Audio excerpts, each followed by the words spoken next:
Welcome back everyone, Joker Plays here, and in today's video we're going to be going over the bumper car track.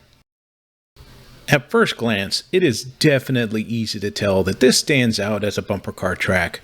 From the aesthetics on the outside to the metallic floor on the inside, you can definitely tell, even by looking at the cars, that this is a bumper car track. There's no mistaking that. I was pretty excited for this build in particular, and today I get to share this with you.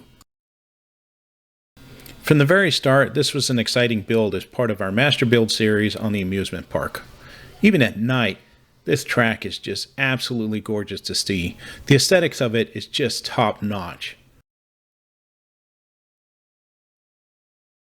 What truly makes this absolutely fun is that you could share this with friends and family. Here, I get to partake in some bumper car action with both my friends and my family as part of this build. You just can't ask for anything more fun.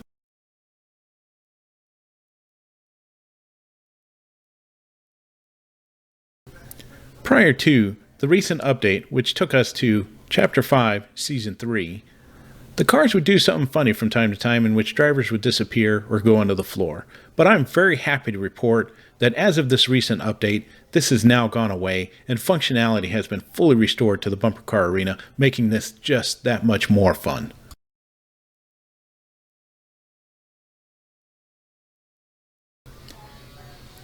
We took definite advantage of the bumper car capacity. We were just going to town, having fun, and really just letting loose, and really trying to see what these bumper cars could do.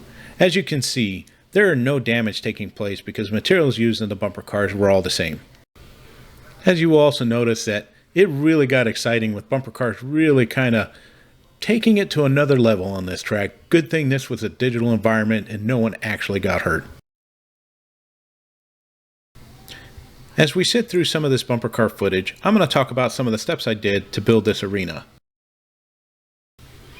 The first step I did was to lay down a foundation for the flooring for the racetrack. I use the piece you see here on your screen in particular because, well, it really gives off that metallic appeal once you do the next step. The real key here was to have the floor hollow or spaced from the bottom of the floor. Do not place this on top of a foundation, and I'll explain why. In between the two layers is something very key to this build, which is the placement of campfires. In between the flooring piece that you see here and the gap at the actual bottom are campfires spread across throughout the entire arena. This is what gives it the true glow effect, which, quite frankly, looks metallic. For the ceiling section, you have quite a bit of choices that you can do. I ended up choosing one that really added to the aesthetic of the roof. I wanted that white overhang because with the campfires beneath, it was going to create this glow effect that you see here on your screen, further enhancing the capacity without needing additional lighting for the arena itself. After that, I created a walkway all around because, quite frankly, if you're going to have spectators, they're going to want to be able to see and do picture opportunities from every angle. Once a bumper car arena was physically built, the next step was to come up with a race car or bumper car design that really enhanced and worked with the arena.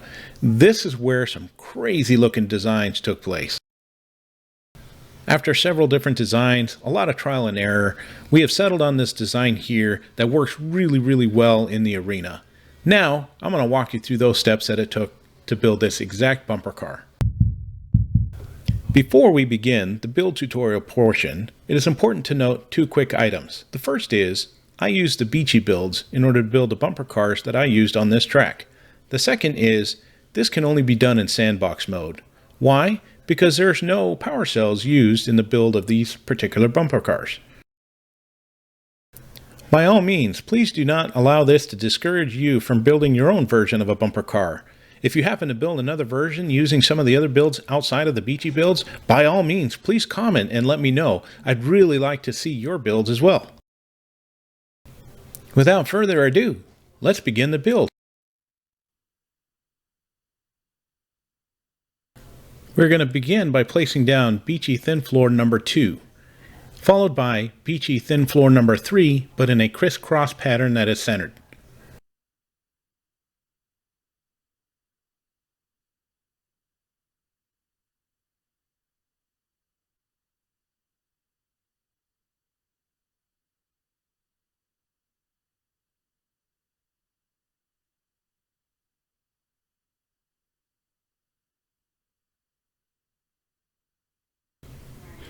Next, we're going to grab the most important piece in the game, my favorite, Beachy Beam number 01, to begin working on the outsides of the bumper car.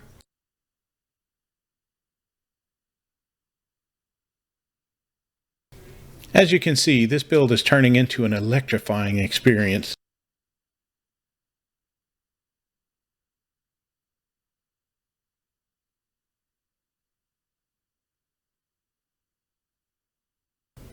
Now that the beachy beam pieces are placed on the side, it's time to place another few in the front and back as well, keeping sure that all the pieces are aligned with the sides.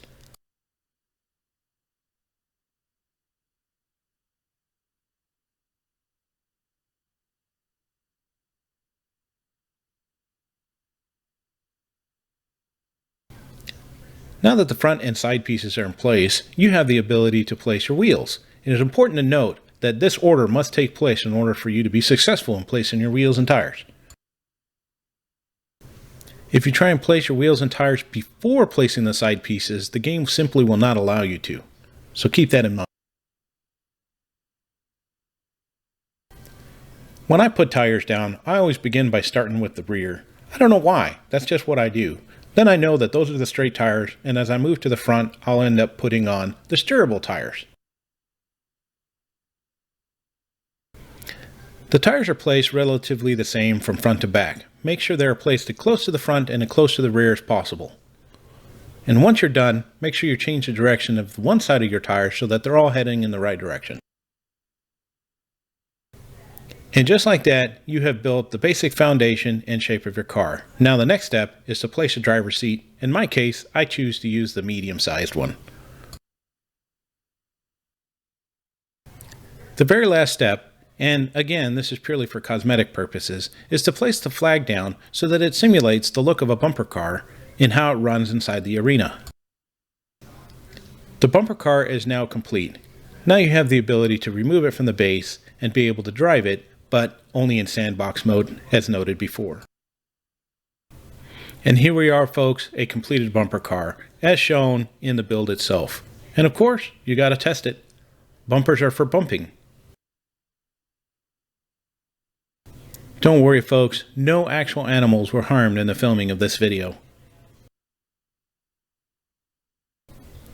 If you're not aware, what makes this build unique to sandbox mode only is the fact that you don't need a power cell to drive your vehicles. That's what allows us to keep this a lot smaller of a build. And just like that, you have completed your bumper car build. Now it's time to build a bumper car track, get together with some friends, and have a lot of fun. After all, that's what this is all about. And as always, thanks for gaming with me, and until next time, make sure to keep gaming in your crosshairs.